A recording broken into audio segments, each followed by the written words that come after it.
Welcome back, everyone, to Power Word Crit.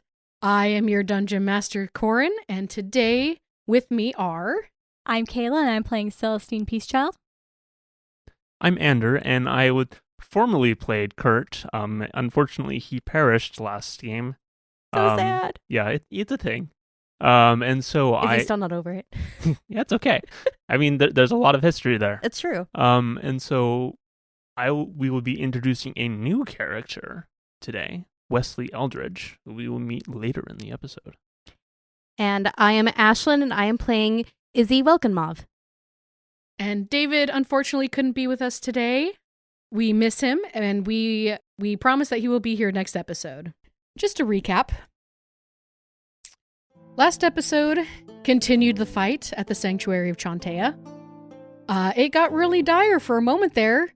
The party got split, and then things happened, and unfortunately, we lost Kurt. We also lost audio.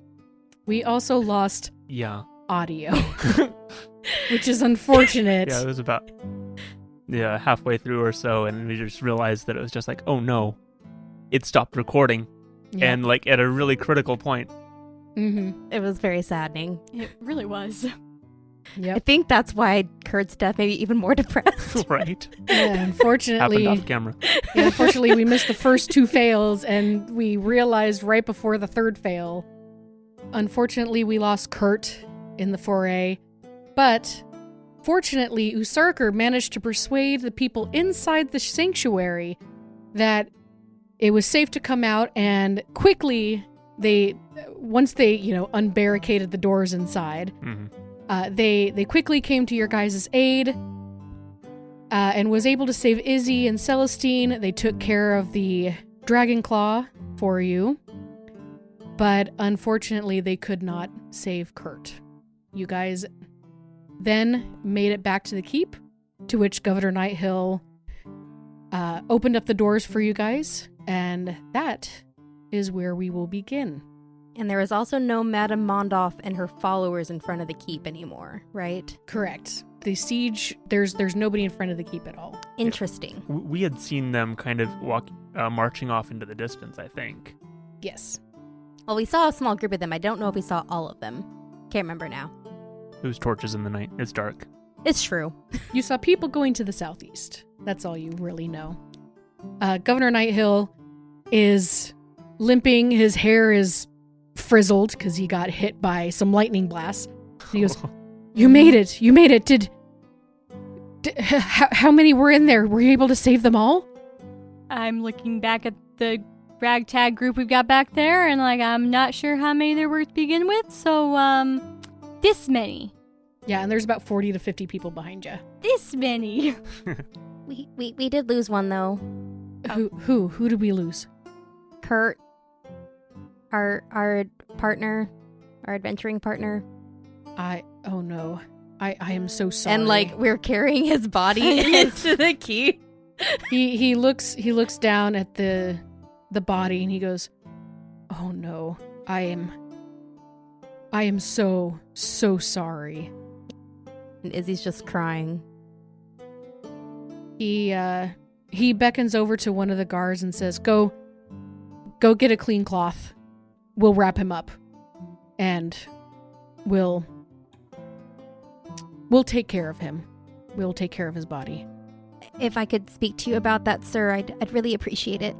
Of course. Everybody, please come inside. We have food, we have provisions. Please, And at that moment, you see a woman step forward, and she goes, Tarba, you're okay. And he goes, "Oh, thank goodness, Aaron, you're okay." And they embrace, and you assume that this is his wife. I was afraid he was going to ask if his wife was okay, and I was going to look back and go, I have no idea, sir. Which one is she? I got 50 people here. I'm assuming it's not the male, but I don't know. So as the procession goes into the keep, the doors shut behind you, and you notice that a lot of able-bodied people are grabbing weapons, and they look to be sectioning off into groups of 20 or 30 people. And he says, I will speak to you in just a moment, Izzy. I'm sorry, but I'm sending out troops to try and take back the city. We have enough people now. We've regrouped. Give me just a moment. I apologize. That's okay. Thank you. And so this starts to happen. They open the door, and then a group goes out, and then they shut it. And these groups of 20 or 30 people just start going into the town to take back the town. Nice. At this point, it's been about 30 minutes or so that they've been able to shepherd everybody into rooms, get medical care if they need it, food if they need it. And the governor approaches you, Izzy, and says, what may we do for you? So, is it possible to send Kurt's body back to his family in El Terrell? And I'd also like to send a letter with his body to tell his family what happened. Of course. Escobar. And you see the dwarf, he just kind of randomly pops up. Mm-hmm. You're not entirely sure where he comes from, but he just seems to know whenever his voice, or whenever his name is said. He just shows up. He's a good Castellan. He knows when his lord needs him. Yes, indeed. He goes, yes, sir.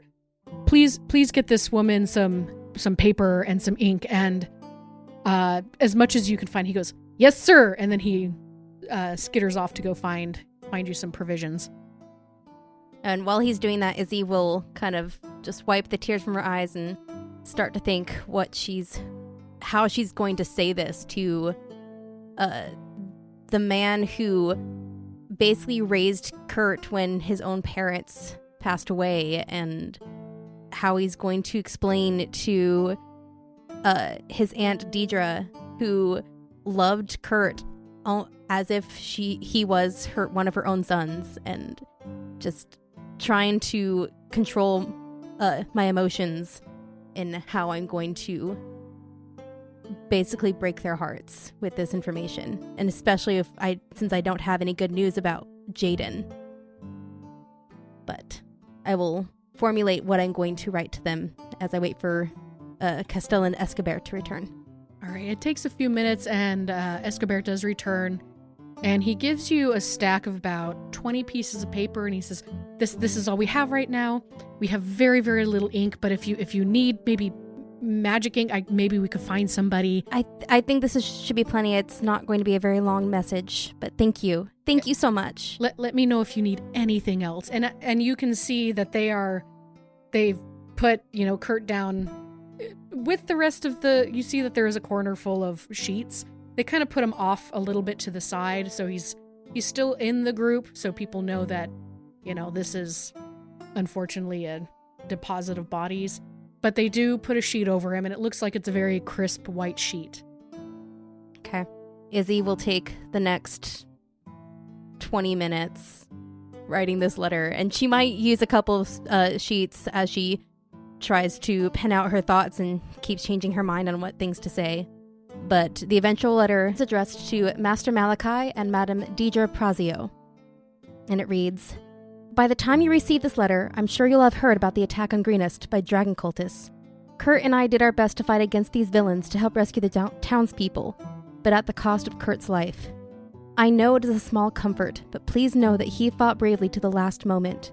He was instrumental in rescuing dozens of innocent people who were trapped by the cultists in a sanctuary of Shantea. I've arranged to have Kurt's body sent back to El Terrell for proper burial rites. I wish I could be there in person to share your grief, but Jaden is still missing. I know this news must be difficult for your family, losing your nephew while your son's fate remains uncertain. But know that I will do all within my power to find Jaden and bring him safely back home. My deepest condolences." And it's signed Isidore Aliana Welkenmath. Celestine, what are you doing during this time? So Celestine is well aware of what Izzy's going through. It seems that Izzy just needs time to herself, though. She's not going to impose on Izzy, although she will let Izzy know that she's there if she needs her. And she's probably going to help clean Kurt up and get him ready for when he travels. No one wants to see their nephew come home with blood all over them, so. Yeah, and they let you do that. They let you start taking care of this body as you see fit. And now, go ahead. And as soon as, if the priests here don't, as soon as morning comes and I've had time to rest and prepare a spell, which, given the rate we're going, is going to be forever, but whatever. This has all been one night. I can prepare Spare the Dying so that he will make it pristinely home. So. Oh, yeah, that's a thing. I like Spare the Dying. I forgot that can work on someone who's already dead as far as, like, Yep. preserving the body. Yep. Mm-hmm. And they will not come back from the dead for this 10 days it's active, I think. 7 days, something like that. So. Nice. That's very good. You don't want him coming Those back. pesky Please don't come back as a necromancers. zombie.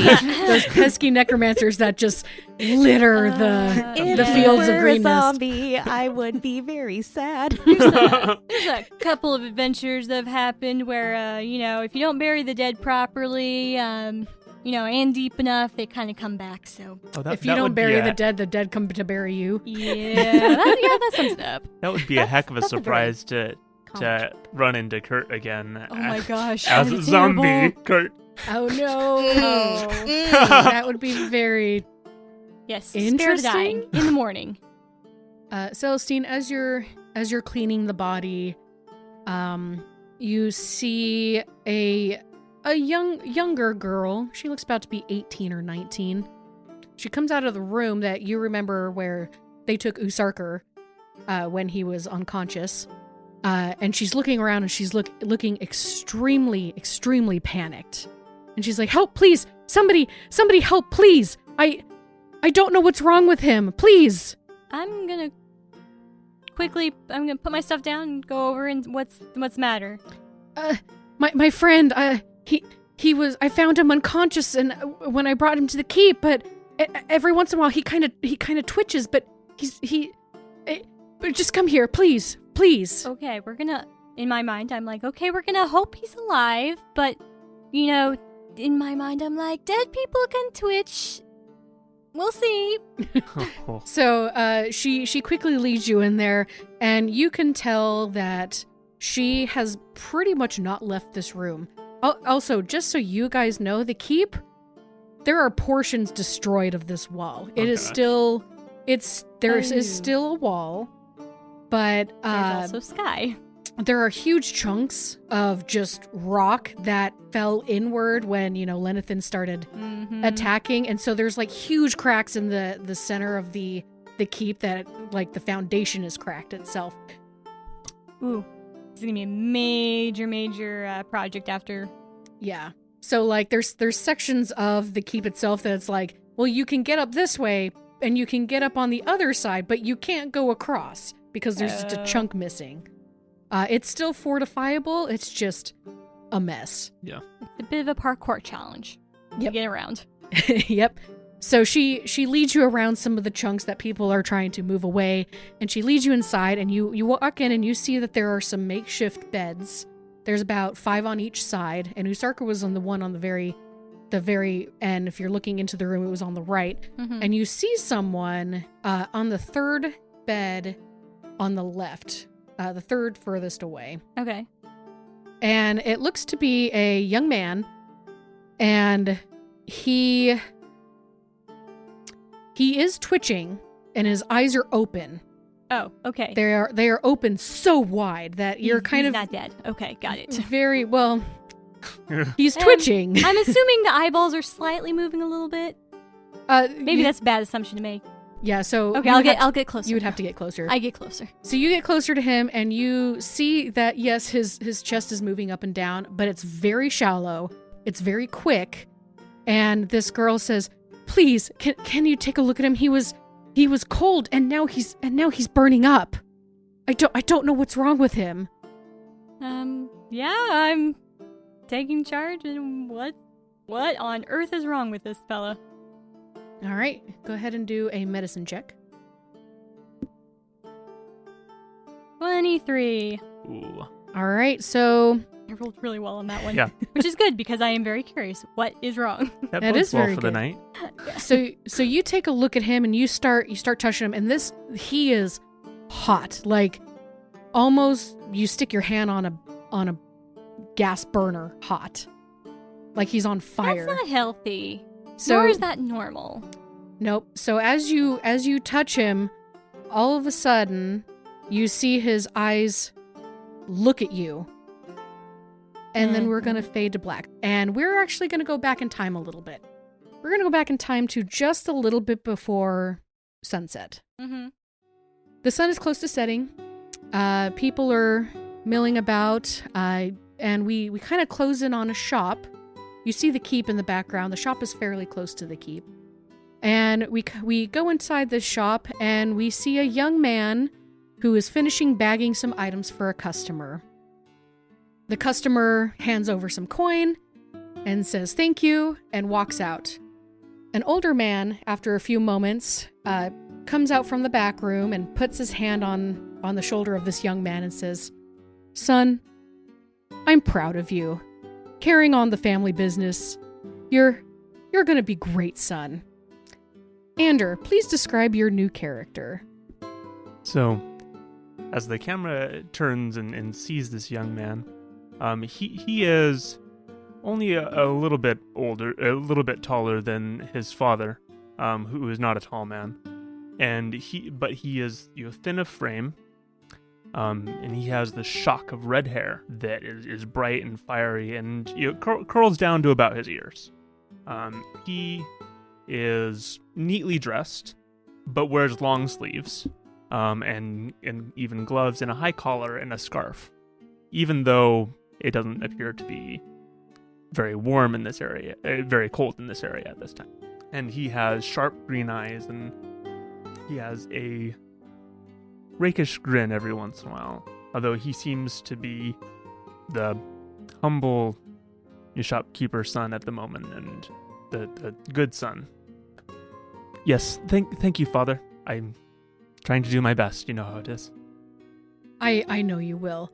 How about tonight? How about I let you close up? And he kind of jingles the keys in front of you and hands it over. Thank you, Father. I'll make sure everything's swept and tidied and everything like that. I know how important that is to get things ready for the next day. I won't let you down. He kind of wipes his eye a little bit. You see kind of a tear. He looks like he's very, very proud of you. And he kind of ruffles your hair and, kisses your cheek and says, "Oh, stop it, Dad." "Oh, you may be an adult now, but you are still my son." And he cleans up a few more things before he leaves, and he waves off to you and says, I'll see you at dinner tonight. Don't be too long now." So yeah, I wait a few moments, and looking as my father walks out of the shop and things, and I've been at this for a bit, and I know how to do things very quickly and efficiently to be able to get things done as fast as I can, because I have a specific activity in mind that I need the time for myself. And after having gotten everything done in a matter of 5 minutes, because I'd been doing small things to get things ready beforehand, I reach underneath the counter and pull out a violin and tenderly raise it up and begin to play a melody. And it starts slow and then speeds up and speeds up. And as I play, sparks and sparkles and things come off from the violin and things. And I begin dancing and around the various displays and such. And this is something that you can see he's very passionate about and very enjoys. And he's not the most talented, but he's pretty good. You start playing your violin, and you see the magic flowing around you, and it's a joyous time, and you kind of lose track of time. By the time you come back from feeling the music, you hear the sounds of running, and you hear the sounds of screaming outside the door. At first it was really faint, but as you start to listen to it, you realize it's getting closer and closer. So this happens like just as in like the middle of a melody, and he stops and cuts off, and then things kind of fade around and look out the window. What's going on? So you see a group of people running away, and like the children with them are crying, and they're trying to keep up, but they're slowing down. And you see a man, bend over, pick up a child, and keep going. And then you see these small little dragon things running around going, I'm gonna get you, I'm gonna get you. And you recognize them as kobolds. Kobolds don't normally come to Green Nest. Yeah, I think Wesley he's just shocked at this. He had no idea, no expectation of this, and is frozen. Just as you see this group walk by, you hear right above your head, and you look up, and you see a 4-legged dragon creature hissing at you. And then you also see 5 more kobolds go, Hey, he found a shop. Let's go check inside. And you were immediately rushed by what looks to be, as the listeners now know, is an ambush drake, as it jumps right in front of you, and 5 kobolds start heading towards you. And you cannot get out. You are trapped. Yeah. Inside. What do you do? The drake lands down in front. Right in front of you. Yep. Okay. Shut the door in its face. Yeah. I'm serious. Yeah, I think that's depends on the door. If it's glass, you're screwed. Hopefully it's wood. So I back into the shop and shut the door as quick as I can. All right, I'm going to need you to make a dexterity check. I could probably do that. Ooh. Are you more dexterous than Celestine is? I mean, Celestine's... That's not a high bar, right? No, it's not. With your how negative? So, -2. so I have a +2. Much better. Oh, and yes. I rolled an 8, so we're at a 10. Dead average. Okay, well, you managed to beat the ambush drake. And so you managed to slam this door in front of the ambush drake's face. However, it's starting to bang against this door, along with 5, or I guess 10 clawed hands trying to get into this door. What do you do? I'm going to lean up against the door and look around the shop to see if I can find something big and heavy to put up against the door. There's a couple displays that I see nearby, but I think they're probably full of glass and things that I don't necessarily want to push down. Go ahead and do a quick investigation check. The door at this point is starting to splinter because this drake is actually very heavy. Yeah, that is a total of 20. All right, so you managed to find a long pole that is usually used to It's the candle lighting pole. Yeah, it's the candle lighting pole. To get those high chandelier lights. You see that? You actually do see like a couple hose in the back. You see a couple shovels that you could easily use as an improvised weapon. So there are some things, but the candle lighter that you were talking about, that would probably give you about 10-foot reach. What do you do? I want to try and bar that across the door to be able to try and block it. Okay. Go ahead. Go ahead and do another dexterity check to see if you can do that before they do. 16. All right, you managed to do that. It looks like it's going to hold for maybe a few more hits, but the door is starting to crack, and this thing is wood. So, what do? You're essentially trapped in here as they're trying to break in. Okay. I think that seeing this, I steel myself and try and reach down deep inside. I've done this before. Think. And I think the camera zooms in real close on him, and you see on his face and around him a slight glow, and his eyes light with fire. I'm preparing a spell for when they open the door. All right.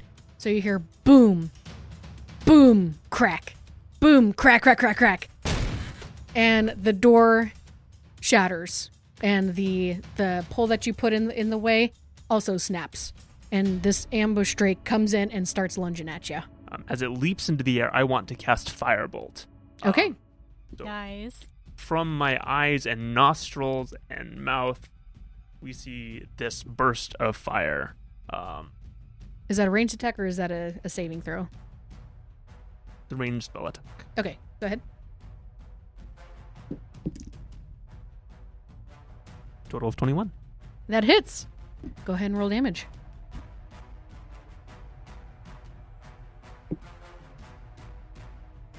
That is going to be 4 fire damage. All right. So the ambush, the drake, kind of hisses in pain, and then immediately lunges at you again. And it's going to try and shove you back. So this would be a contested strength, right? Yeah, and I am not very strong. Oh, and I didn't roll very great either. What'd you get? So I rolled a 4, and I have a -1 strength. So I have 3. It also rolled a 4, but it has a +1, so it rolled a 5. So it manages to shove you, and it doesn't quite knock you prone, but it shoves you back, and these 5 kobolds just start ransacking the place. No, stop! What are you doing? Get out!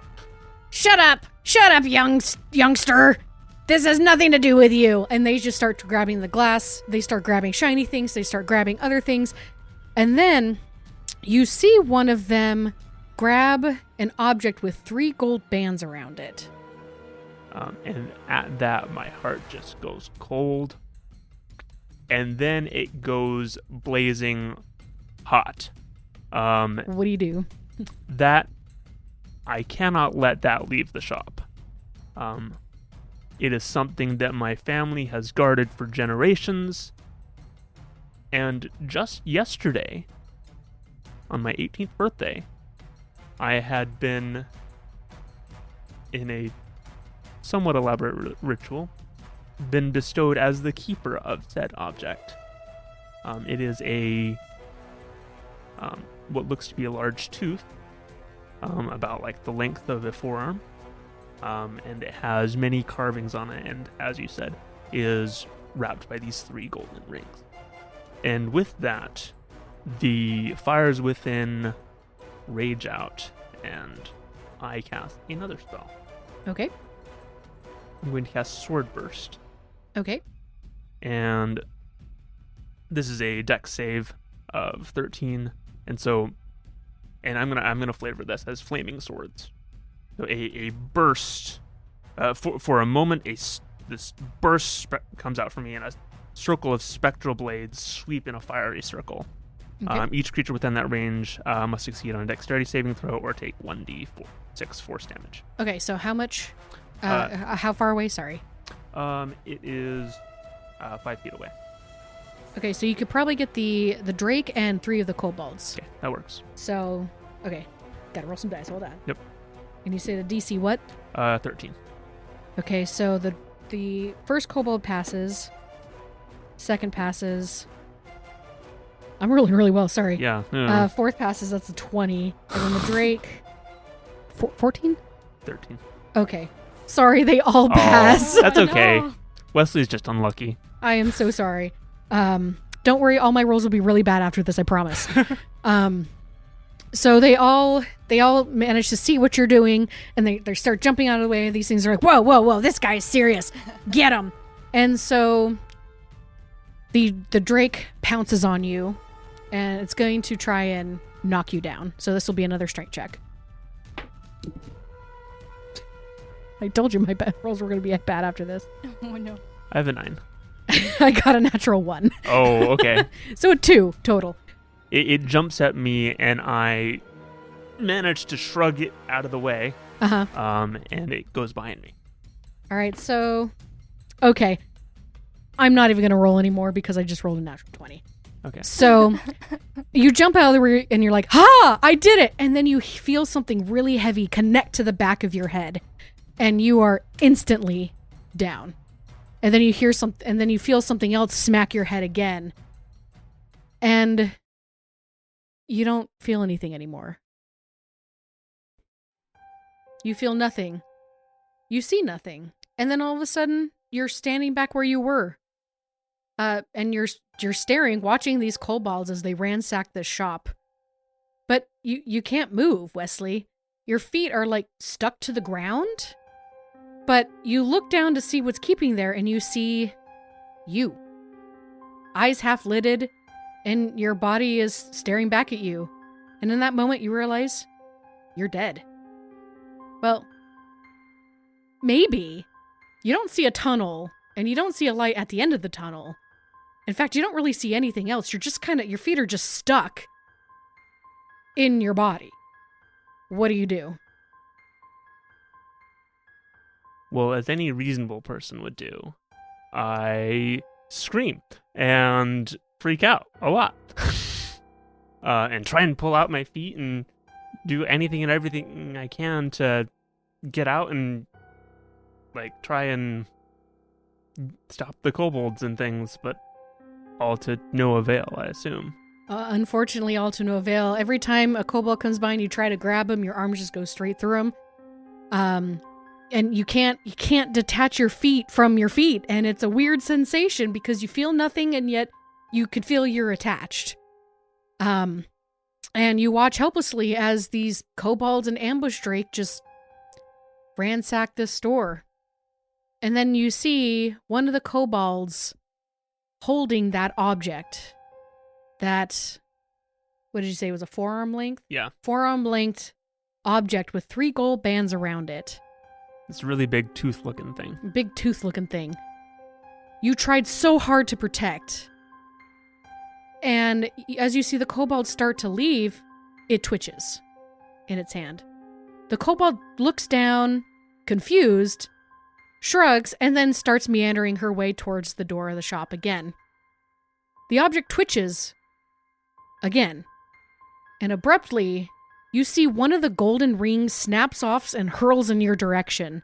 The force of it impacts your left wrist and nearly dislocates your arm as your incorporeal body recoils in shock. A second ring snaps and flies towards you, impacting your right wrist just as hard as the first one. Searing hot pain overtakes you as you feel these golden bands turn into molten liquid, searing themselves into your spirit's arms.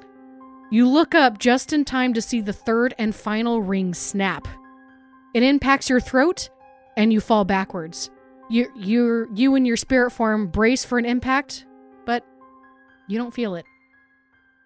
Instead, you see black. A void of nothingness, followed by an ear-piercing roar. 4 lights suddenly flash in the darkness. You look up and you see a dragon. No, wait. Two dragons. No. 5? No, wait, hold on. It's a 5-headed dragon. It looks at you, and all 5 heads lunge towards you. You can't breathe. Water is now all around you, a light shining from above. 4 lights. No, it's 4 lights. They're far away, so far away. Wait a second, you can't breathe. Wesley, you can't breathe. You start to panic. And as your body starts clawing its way, trying to find purchase in any sort of water, suddenly you can breathe again. But there's chains around your arms, and around your neck, and around your legs. They dig into your flesh, and it hurts so much. You see those 4 lights shine above you, but something's wrong with one. It's dimming. Why is it dimming? 5 heads again, all staring at you, mocking you, taunting you. But three of them look wrong. They're sagging. No. Hold on, no. Their bodies are sagging. But wait. They're not sagging. You're sagging. You're melting into the ground. You look around for help and see those 4 lights again. Actually, they're starting to look like people. You see 4 people standing beside you, but one is dim. So dim, as if it's dying. He's dying. And then, you're standing in front of the sanctuary of Chantea. It's dark outside, but a large fire behind the building's walls illuminates 3 bright figures standing over a man on the ground. The man isn't moving, and the light around him is dim. And then, it's gone. And you turn to look around, and you see the man on the ground, but also that man standing next to you. Real sad, ain't it? Yeah, that was you on the ground there, wasn't it? You're dead. Yep. Certainly looks that way. Am I dead? Not yet. Right, so there I was, drifting off to my eternal reward, and this old fart of a golden drake stopped me and said somebody needed a hand. I can only assume that's you. He said it was time to seize your destiny as Keeper of the Fang or some such. Lots of flowery language and whatnot, but the gist is you gotta get it back from the folks who took it. Else some real bad stuff is gonna happen. Doom, destruction, the whole lot. No, I figure that's a lot to shove on a young kid like you on his lonesome. So I says I know some folks here who can help you out. So here I be. Here you be. And here they be. They're good people. Izzy there has been with me through thick and thin. Nearest I got to a sister there. Don't know the others as well, but they got good heads for when things get rough, and they'll see you through it. But where do I even start? What was all that? Did that golden drake, was that Agmar Cree? The golden dragon? Did he send you to talk to me? It's just so much. Don't worry about it, kid. I'm sure you got it. You'll figure it out. You're smart. Well, I gotta get going. I can hear them big trees calling, you know. But you gotta do one thing for me. You look out for Izzy and help her find my brother Jaden. The Cult of the Dragons got him. And from the sound of things, they got this fang of yours too. Good luck, kid. The figure turns around and starts walking towards the keep. It takes about 10 steps and then it disappears. Wait, don't go! And as you say that, you feel that searing hot pain in your wrist and on your neck again. And you look down and all of a sudden those golden rings snap again and fly off in a southeast direction. And then you wake up and you are on fire. Celestine. Yep. That medicine check you had, what was that number again? That was a 23. Is he on fire? He's not on fire, but he is suffering from severe heat stroke. He needs help immediately. Don't go! I've got to get... Summer camp experience. What do you do? Lots of water, right? Yeah, water, ice under the armpits, right. take off the clothes, you know. Okay, I'm going to tell the girl to go get water and cool water if possible immediately, and cloths. Okay, I can do that. Help! Somebody, I need cold water and cloths, and she runs off. Wesley, you recognize Erica. Yeah. You recognize Erica, and she's running off. And you see a blonde-haired, middle-aged woman standing over you, and you've never seen her before, but you can tell by the symbol around her neck, right? Yeah, she has the symbol of Tempest around her neck. She's also got a symbol of Tempest on one of her shoulders, and she has an odd skull-shaped image on her other shoulder, on her pauldrons. Mm-hmm. You, Wesley, see her. You don't recognize her at first, but you start remembering the vision or near-death experience that you just had. And you start remembering the forms of the people that the person whose dim light told you about. And you recognize her light as one of those three that were standing over that body. This is one of those people that the guy who stopped you in your dream told you to stay with. So I think that he's been uncontrollably shaking and, sweating and all these kinds of things. And then on that realization, he stops. You were there. Like, I've been in a lot of places, honey. Let's try to get you cooled off now. You were in my dream, and there were others. Honey, I better only be in one man's dream. That's gonna be my husband. Hurry up, Quill! They're getting away! When a band of heroes begin an adventure, Solemn the Chaos Bard will be there. Someone has to write it down, you know. We have Henley, a ranger with a haunted past. Boudreaux, a shaman on the search to save his family.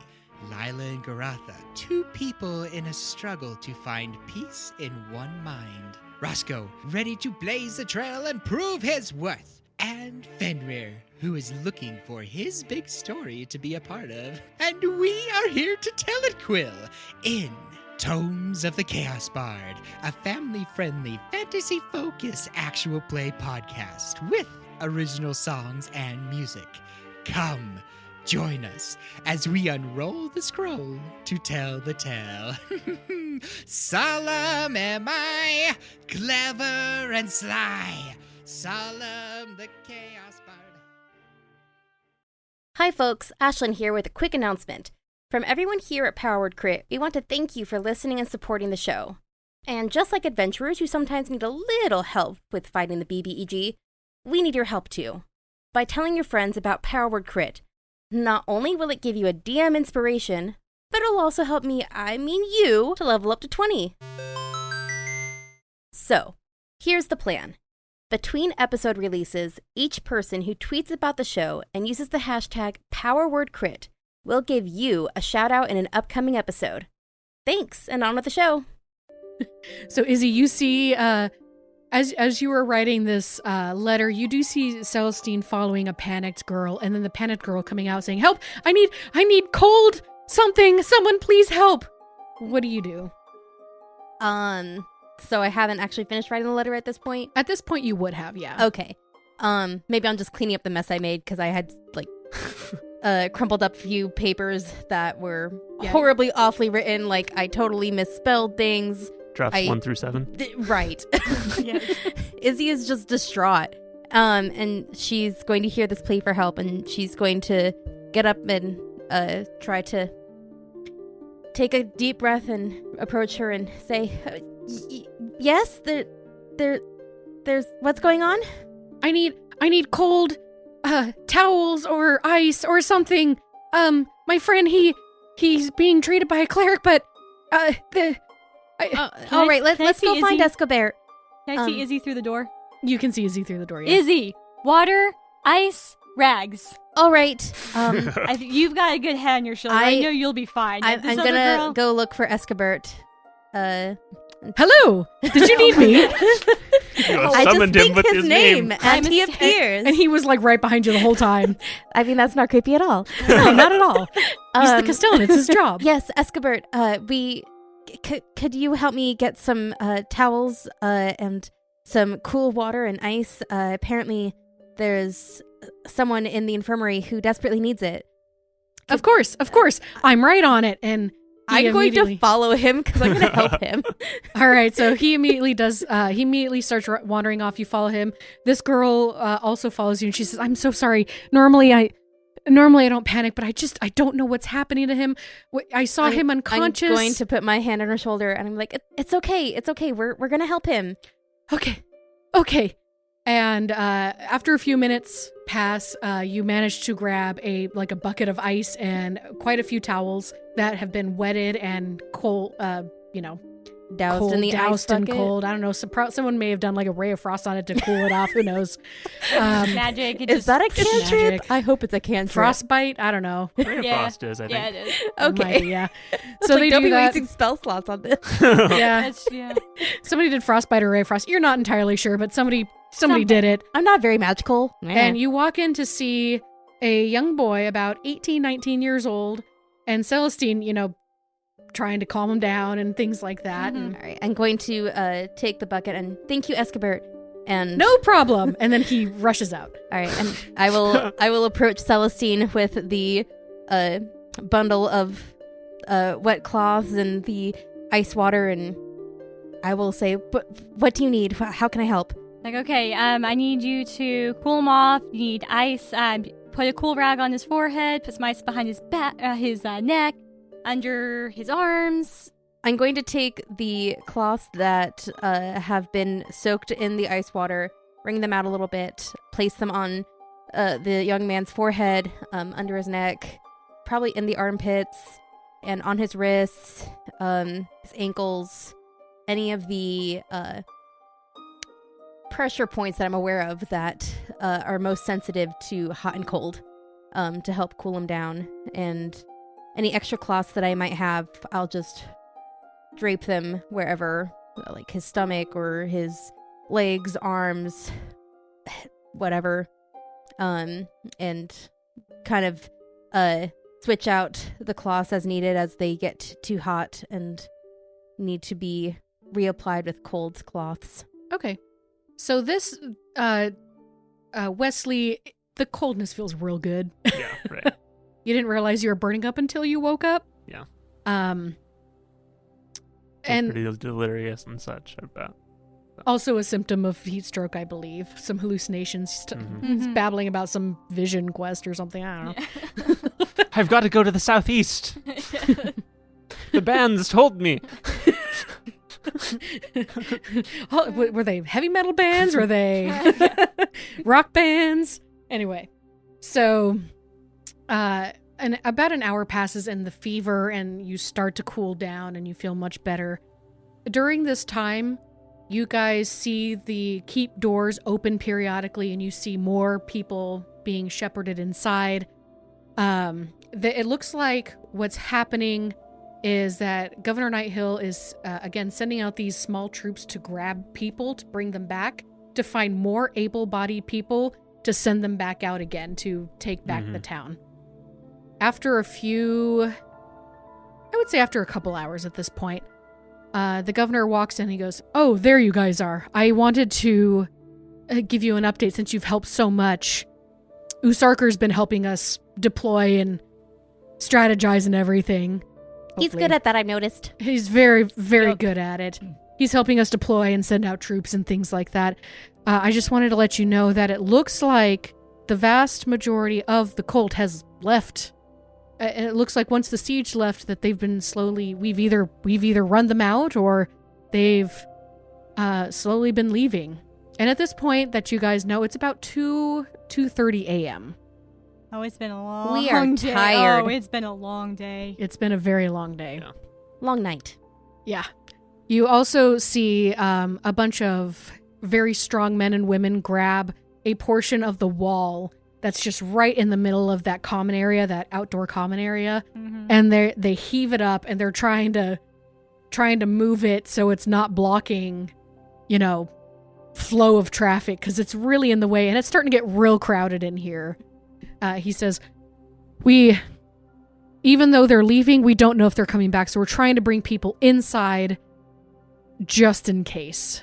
That's smart. That sounds like a good idea. So far, it doesn't look like they're going to retaliate anymore. But I am kind of worried about...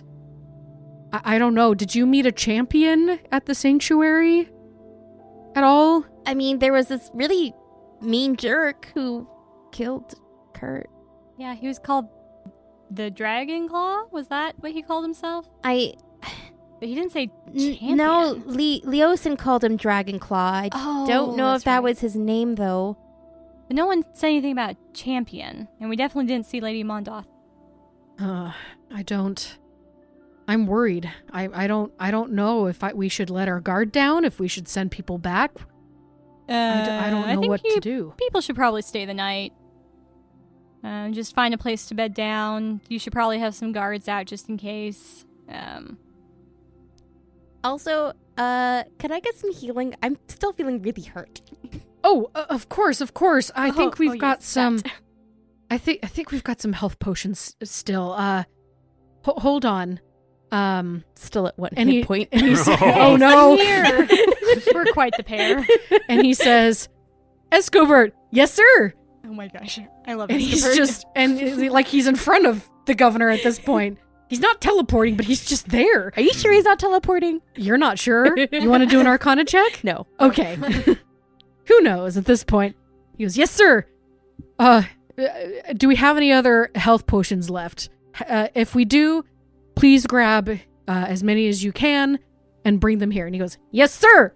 And he runs off. In the meantime, it's very quiet. Wesley, you're feeling much better that you can stand now at this point. You don't think there's going to be any... Celestine, you don't think there's going to be any lasting effects. Heat stroke is very dangerous, but it's kind of confusing how he got heat stroke. Yeah, it's not that hot, and I mean, you kind of need sun, usually. That usually helps. It's kind of nighttime. I'm very confused what happened. Yeah. Izzy's just zoning out At and some taking a short point. rest. Yeah, at some Okay. point, when things have calmed down, like, a lot more, I'll probably ask you what happened. So I think that You get 2 health potions, by the way. So it's 2 2d each two or each? 1 Or each? 2 each. Yes. And 2d4 they've got a plus supply 2. somewhere. So 4d4 plus 4. Yeah. Is it 4d4 or 2d4? It's 2d4 plus 2 for a single health Oh, potion. got it. Sorry. But I I'm under- saying combining understand. it 4d4 plus 4. I understand what you're doing now. Math. Math. So, Wesley, what did you say you were going to do?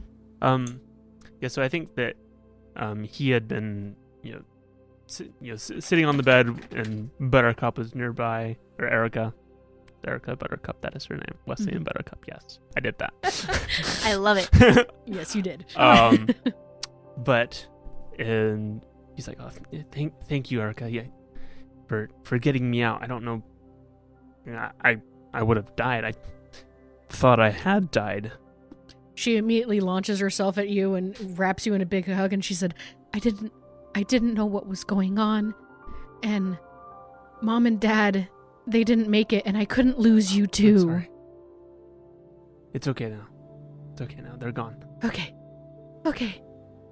And she's not letting you go at this moment. So Are we getting 1 party member, or are we getting 2 party members? I'm just wondering here. Are you guys a package deal? I wasn't planning on taking Erica with us. Oh, this That- is their... hello, DMPC. I have arrived. I mean, it could be a thing. Prepare for the tears. That's all I'm going to say. Oh, dear. No. Erica's got a very good career ahead of herself here in the Sanctuary of Gentia. So she will probably remain. Mm-hmm. And she seems like she has a level head on her shoulders when she's not under complete and utter distress and Yeah, everything. You crazy. losing her family. And her town. And the more that you're And- seeing people come into the sanctuary or into the keep, I mean, even the most level-headed people seem to be like breaking down or having minor panic attacks. Like, this is very traumatic. Yeah. Oh, yeah. So Oh, yeah. it's not like everyone's like, oh, we're getting attacked by a dragon. It's like, oh my gosh, there's a dragon. Uh-huh. And like, yeah. And if you've ever seen yeah. like emergency responders, like during like natural disasters, a lot of them have to take time. They work for a few minutes and they have to take time and de-stress because it's just so overwhelming. And that's what's going on here. It's really like a disaster that's happened. Yeah. That's happened in Green Nest. And Celestine has to remind herself of that occasionally. It's been a long time, but she's had very, very similar experiences. So, I mean, it's been a while, but things like this bring it back and bring it home. That, she's lost her hometown too. So, This is very, very reminiscent. Not quite the same, but very reminiscent. And you see a lot of people acting the same way. So to answer Celestine's directed question, oh yes, of what happened, I think that he realizes like, oh yes, sorry, I didn't mean to ignore you, but my family's shop was attacked, and I was trying to prevent them from stealing our sacred artifact, and and trying to repel them, and I was hit from behind. Thank you both for helping me, all of you for helping me get back. But while I was unconscious, this will sound really weird, but I saw you. Both of you and another and a very big man. And I spoke to him, and he seemed like he was a friend of yours. And I gestured to Izzy, and he spoke very highly of you and called you his sister. Izzy's going to start crying again because that's all she's going to do this night. She's just gonna hug you. Like it's been, yeah. She'll cry and she'll like, you talked to Kurt? I didn't get his name, but I guess so.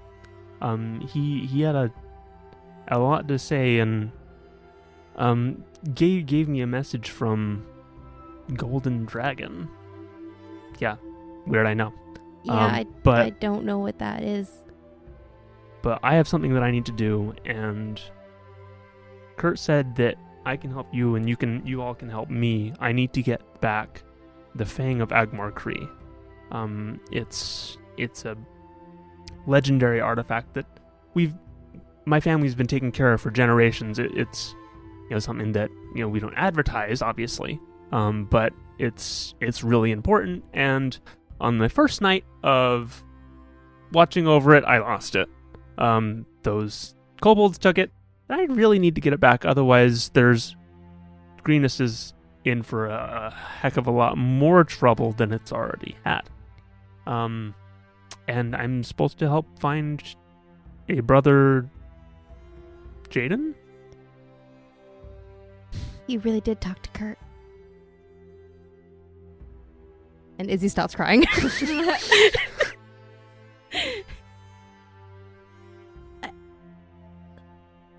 What does this thing look like? Do you even know where to begin looking for it? Like, so Celestine, we're gonna help him, right? Like, he talked to Kurt. Celestine had actually not thought a lot about what was going on after this, but no, she's definitely gonna help you find Jaden, because you obviously need help, and she's a little concerned about what's going on with this dragon cult thing, and she's realizing she probably needs to read up a little bit on dragons and figure out what's going on, because now she's heard of, she at least I think was somewhat familiar with Tiamat. Is that okay? Making sure that was common knowledge. Kayla has never heard of Agmar Cree. So I don't know if Celestine has heard of that. Go ahead and make a history check. And I'm going to say with disadvantage. Okay. So not quite common knowledge. Here we go. No Bahamut. Yeah, we're just going to go with low. No. You've never heard of Okay. Agmar Cree before. Okay. Sounds good. So yeah, Celestine, as soon as we get to dragon books. That's on our list. So library. Yes. We'll have a library adventure soon. Yes, Library exactly. episode. Right after the shopping episode, right? Oh my gosh, that's what I was gonna say. Oh my gosh. But yes, Celestine tells Izzy, yes, of course. We've got to save Jaden, and it sounds like mass destruction if we don't find this thing. What does it look like again? What is it? True. That is a good question. So it is a long fang. The legend passed down to my family is that it is from an ancient dragon from the Age of Legends, who was a general in the Dragon Wars. Okay. The Agmar Cree. And when it was given to my family, it was said that as long as someone from their bloodline held on to the thing, then they and their land would prosper, and if it was ever to be lost, then their land would be lost and much doom and destruction and such. Oh, yeah. I'm still not sure what this thing is. Is it like a stick or The tooth, a stone? A fang, a literal fang of a dragon, if the legend says true. Okay then. Oh, a fang. So it's a tooth. Okay, got it. I kept hearing F-A-N-G. thing. F-A-N-G. It's a fang. Yeah, the thing of Admarcry. It's this thingamabob. You know Sorry the if I thing. didn't was like, enunciate that. wait, what? Fang.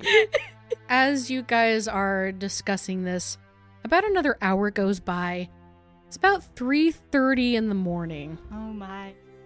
And everybody's adrenaline that they've been living off of for the last, 6 hours or so is starting to wear off, and people are looking extremely tired, and like the shock of everything is starting to go. The keep is very, very crowded now because a lot of people from the town are back.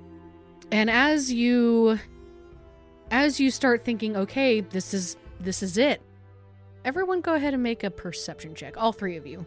I feel like can mine be at disadvantage because Celestine's tired. She is not a young woman Sure, anymore. you can impose disadvantage on yourself. It just feels appropriate at this point. She's just exhausted. This is my first roll with one of my new dice. Ooh. Could use the portal one. Ashlyn has very fancy dice. I They are do. like brass and inlaid with Oh, those what is it? That's like rainbow fluorite, so it's like green and purple, but Yeah. there's some added sparkle to it. They're really neat. I love them. Okay. Ooh, and they rolled really well for me. Good. Celestine, what'd you get? I got a 4.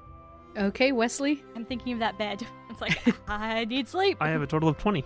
Okay. Oh, good. Izzy. My companions. So here. with my perception bonus of 0, I have a 19. All right. Oh, So, good. My companions rolled can well. hear things. so Celestine, you're dreaming about that bed that you purchased that you have not been able to use at all. That is true. That is really. It may not even exist anymore. You're not sure, and that's That's very true. upsetting. That is very upsetting. Oh yeah, the bed at the inn. Yes. That was so long ago. Quite my literally. It was literally like 9 episodes ago. Which for us in real time was like, what, A 3 while months? ago, yeah. Yeah, it's been a bit. So, I forgot how- that was a thing. however, Izzy and Wesley, you hear the sound of banging. At first, it's just kind of like, I don't know, maybe some kids playing on a drum or something. But it's getting louder. And it's not coming from inside the keep. And you hear boom, boom, boom. What do you do? I'm gonna go investigate. All right, so You tell us I'm going to Celestine? hop off the bed and do so too. Like there's a booming sound, Celestine. We should go investigate.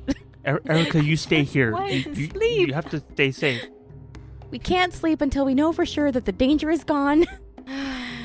It's We can't true. lose anyone else. We've already lost Kurt. We can't lose anyone else. Mhm. Guys, it's true. She gets up, So Wesley, picks up did you say her you were going with them? warhammer. Or are you staying inside? In hindsight, he actually probably would stay. Okay, Yeah. and that's fine. Yeah.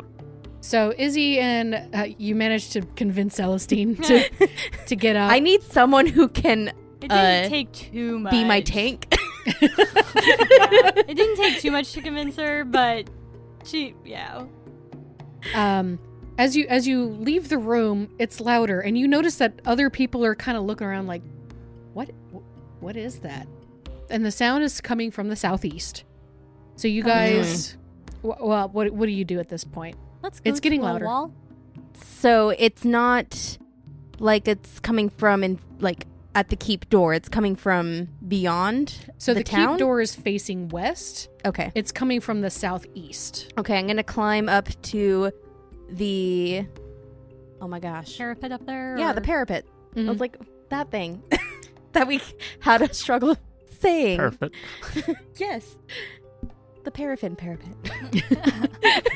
I'm going to climb up to the parapet and I'm going to look southeast and see if there's anything. Was it southeast? Yeah, I'm just saying, like, Oh. that's where the ring's said to go. Yes. Southeast. Mhm. True.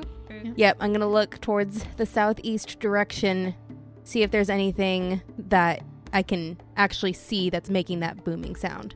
All right. So you and Celestine, along with a few other people, climb up to the top, and you look out and you see torches. And Okay, you that means we can hear... see them. You are correct. You were correct before. It does sound like it's a drum. But it kind of sounds like one of those drums to keep in time because people are marching. Oh no. Yeah, So I wondered. Celestine's familiar with these types of drums. Yeah, at this point, Celestine, you can now hear it. Dang it. Are they also chanting? Yes, yeah, they're totally chanting. Yeah, that they're Oh, I thought totally it was more chanting. like, we are marching on behalf of Tiamat, Tiamat, Tiamat. Some are doing that, yeah. So, like, you hear the drone of the and then It's you the hear them. kobolds doing the funny one, huh? Yeah. Some of the cultists seem to be doing it. You hear some humanish voices doing that, but Okay. anyway, so you hear the drums coming from the southeast, and you just watch them, and it's a big group, and you see cultists and kobolds, and you see these like flying dragon-like creatures. They don't look like the drakes, and they don't quite look like the dragons. Celestine and Izzy, go ahead and make a nature check.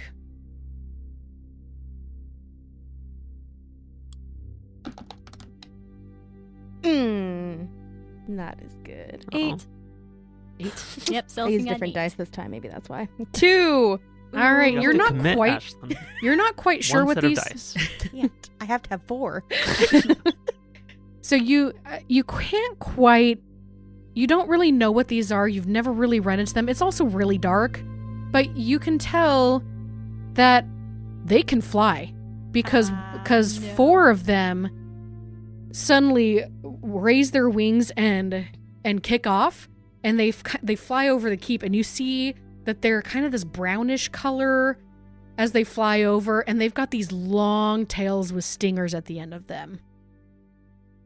Oh. And they kind of do like a flying V formation over, Oh. and everyone's just watching in confusion, and some are scared. And you hear someone goes, "Wyverns! They have wyverns!" And suddenly, like, anyone who is not able-bodied just starts running into doors and into the rooms, and some are trying to get into the basement. I'm getting out my longbow. Good. That's a good thing to do. We're gonna couple of javelins and yeah, And go find my trusty javelin stand. and then you see a 5th wyvern No. coming from behind, and it's carrying this very, very tall creature. And you see it touch down in front of this group, and it looks up, and it looks like a miniature blue dragon. It looks up at everybody on the wall and grins. And that's where we're going to end the session. The champion makes his no, appearance. I'm like, dang it. You get the champion! Thank you for listening to this episode of Power Word Crit. Stay tuned for more adventure on powerwordcrit.com or your favorite podcast streaming site. We'd like to end this episode with a little fun thing we call PS. We hope you enjoy it. And did you know she put the coin on the ground? The nerve of that child. Who does she think she is, forcing poor old ladies to bend over with bad hips? And then to make today worse, these little kobolds kept stealing my jewelry and tried to take my cane. Ugh. Did you just yawn at me, Captain? No, ma'am. That's the problem with youngsters these days. They think that they know everything already and refuse to listen to their dear old mothers just looking out for them. Goodness gracious, can this day get any worse? Come in already. Governor Nighthill asked me to, bring Madame Helgren some tea. Finally! Why did this take so long? It's been ages since you left for the kitchen. It's only been 10 minutes, ma'am. Bring it here. My poor hip is acting up because of that darned blue woman and those idiotic kobolds. Who invited them into this town anyways? Back in my day, we would never allow kobolds to just run freely in the streets. And where do you think you're going, Captain? I have urgent captainy things to do, milady. Very urgent. Super, duper, very, very, very urgent. Well, if you're leaving, who will keep me safe? I can't defend myself with this bad hip, you know. Well, ma'am, this strapping young lady is one of my best subordinates. She will protect you with her life. Please, sir, anything but this. If we survive tonight, I'll promote you a rank and give you an extra week of leave. Make it 3 weeks and a new crossbow. What are you two whispering about? Deal. Just giving her some instructions, milady. Pardon my leave, but I must go. Quickly. Goodbye. Thank you for the tea, my dear. At least someone has the decency to help a poor old woman in her time of need. Unlike some people, like that blue woman and her audacity to cut my pocket and force me to bend down with my bad hip.